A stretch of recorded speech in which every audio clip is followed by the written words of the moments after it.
Yan mga vlogs, oh. May mga pumuputok dito. Nakatakot. Parang fireworks. Yun, oh. Muusok, pumuputok.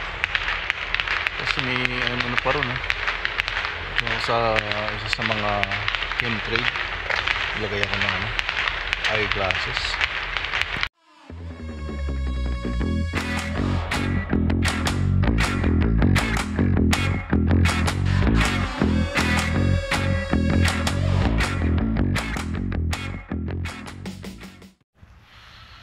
Ayan mga vlogs, dito tayo sa South Fort George Park. Ito yung lumang bahay. Ayan yung laki ng puno. Wala pang mga dahon ngayon dahil winter pa rin. Ayan yung wading pool. Tapos nandun yung playground. Dito mga tambayan pagka yung July 1st, Canada Day. Daming tao dito. Meron mga food cart yan. Maraming pwedeng pagbilhan ng food cart. Nagano ako ngayon. Medyo maaraw siya pero malamig. Ano bang temperature natin? Pakita ko sa inyo. Temperature is -2. Okay lang. 2:39 ng hapon, February 4, Sunday. Dito, pasyal tayo rito sa South Fort George Park. Saan ba yun? Yan. Araw kasi against the light. Pakita ko lang sa inyo dito. Brown pa yung yung grass. Kasi malamig pa rin. Officially winter pa. Ano pa ngayon February 4th, Sunday. Yan. Ito yung wading pool. Meron dong shed pagka yan, tambayan.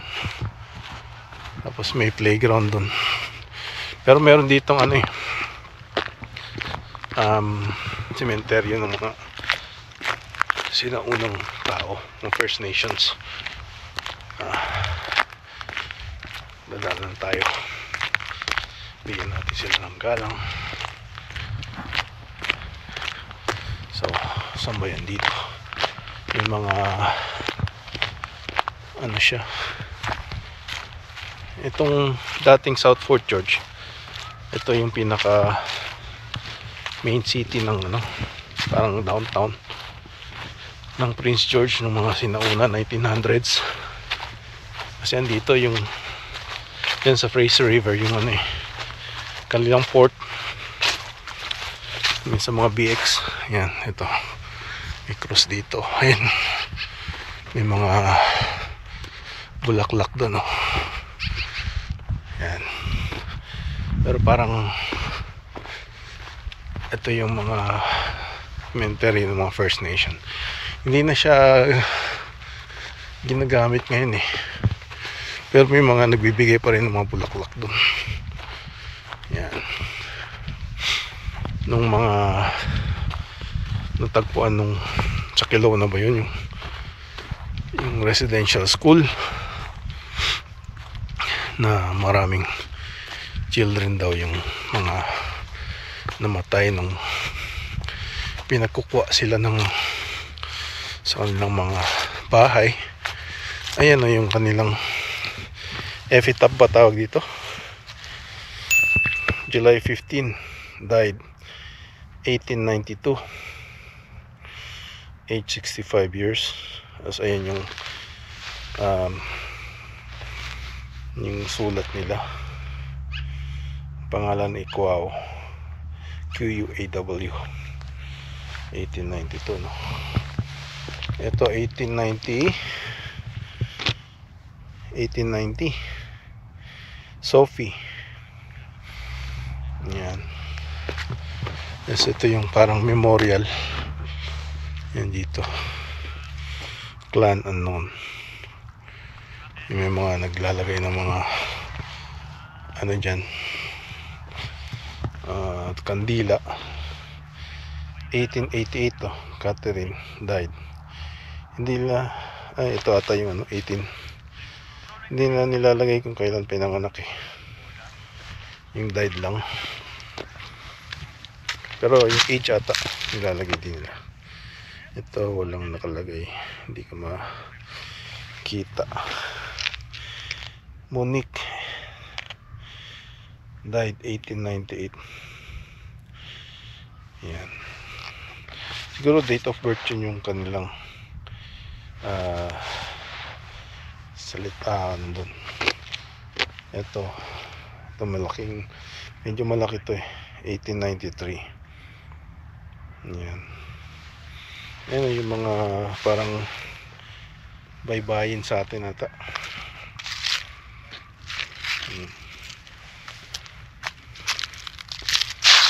Yan. Francois Tapahi Tepachi. Yan. Tapos dito pag tumaan tayo rito, yung gate medyo maano to eh, no? Malaki, malawak. Ito yung pine tree, tawag nilang evergreen kasi yung mga green leaves hindi nagiging brown or namamatay. Ito artwork. Tapos ito yung kanilang salita. O tingnan mo, may sarili silang ano, paragraph. Tapos ito yung translation sa English, November 18, 1911. Matagal na pala tong cemetery na to. Yeah, 18 something pa eh. Yan. Ito bandang river dito mga vlogs, natutunaw na yung mga tubig oh. Pero syempre kaya medyo malamig banda rito eh, dahil sa ice tsaka sa hangin. Yan, yun yung mill. Yan yung highway 16 eh, papuntang Edmonton that way.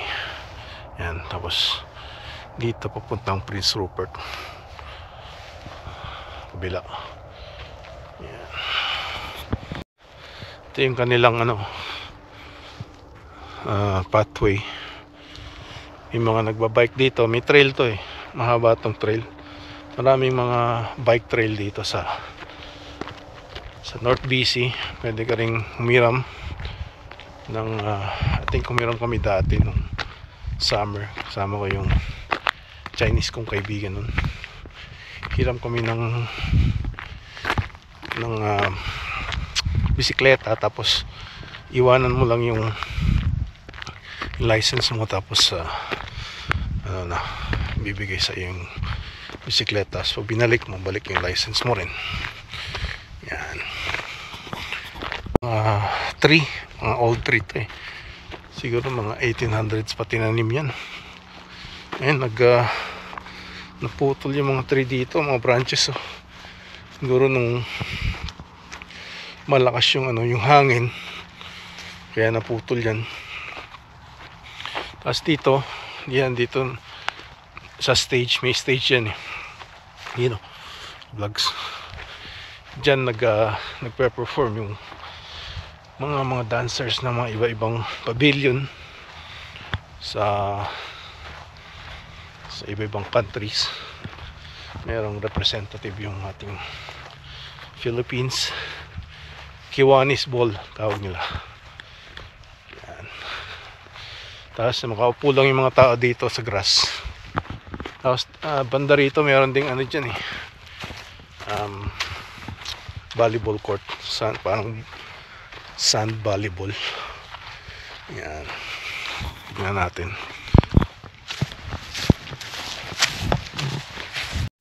And meron din silang washroom dito, pero ewan ko lang kung open. Washroom closed for the season. Close pagka ano lang, summer season.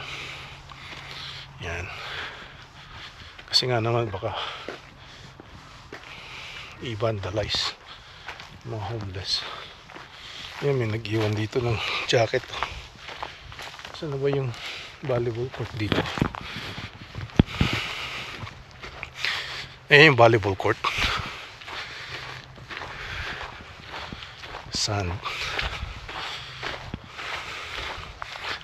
Diyan naglalaro yung mga kami noon.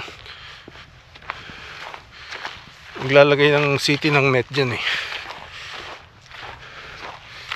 Ngayon, ewan ko kung every summer nilalagyan pa nila. Saan dyan eh. Linisin nila yan pagka summer. Matigas ngayon, no? Sa summer malambot yan. Parang lalagyan siguro yung mga bagong sand pagka summertime. Yan, merong exploration place dun eh, parang museum, kaka-renovate lang. Tapos gumawa sila ng another building under construction beside it. Yan. Yan, pag pupunta ka sa mga ano dyan, playground, dapat may kasama kang bata. Kasi kung ikaw lang, mapagkamalang kang pedophile. Kaya ingat-ingat sa ating mga kababayan, no?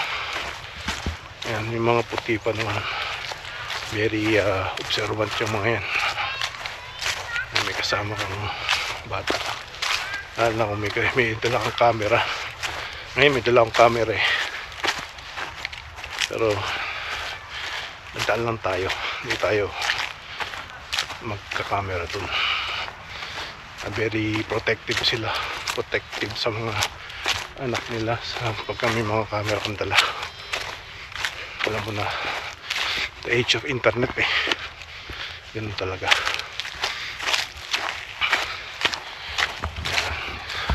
That's the nature of the beast. Yan. Pakita lang natin yun.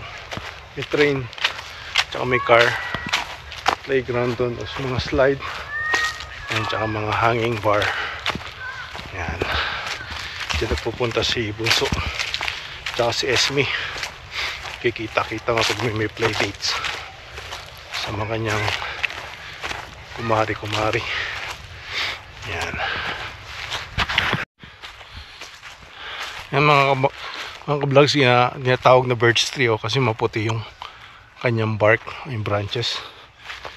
Ito, yan ko, ano tawag dito, laki oh. Nakatakot yung pagka ano niya,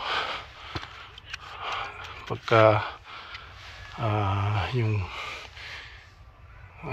nakakilabot tignan. Yan, kulbot. Yan. Yung iba dun sa Cottonwood Island Park, yung mga tree nila nilalagyan ng mga carvings, mga First Nation. Yan. Ayan yung exploration place pala ng Prince George. Ano pala, naka hyperlapse pala ako nun. Nagsasalita. Yan. Ito, may missing dog, 1,000 reward, Cody Crescent, 20th Avenue, last January 7th. And then this one, missing person, indigenous woman, 28 years old, downtown Prince George. Bethany Jean Schramm, 1995, missing person. Yan. Sana makita natin tong dog. Parang may 1,000 tayo.